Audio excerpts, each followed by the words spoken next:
Sinama nga kami ni Daddy C sa office niya sa Quezon City. Uunahan ko na kayo ha, naka-seatbelt talaga yun si Liam, natakpan lang ng kanyang blanket. Umaga nga kami umalis at sa pagkakataong ito ay papasok na kami ng expressway. Wala pa nga 5 minuto ang biyahe namin pero itong si Liam ay kumakain na agad. Makalipas nga ng ilang minuto ay nandito na kami sa sukat. Pero itong si Liam kumakain pa din.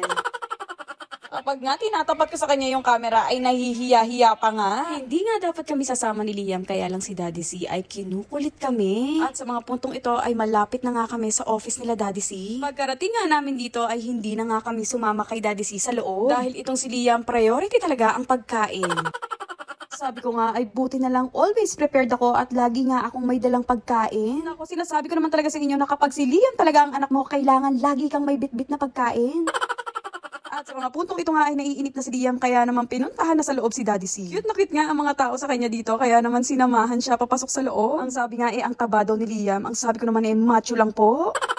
Ba't kita i-give? Sino ba nag-give sa atin nito? Hindi si Tito Chris. At noong bumalik nga dito si Liam sa sasakyan, nahuli niya pa ako magbubukas itong tsokolate. Kaya naman eto, nakikipag-agawan pa nga sa akin. Yay! Thank you, Daddy!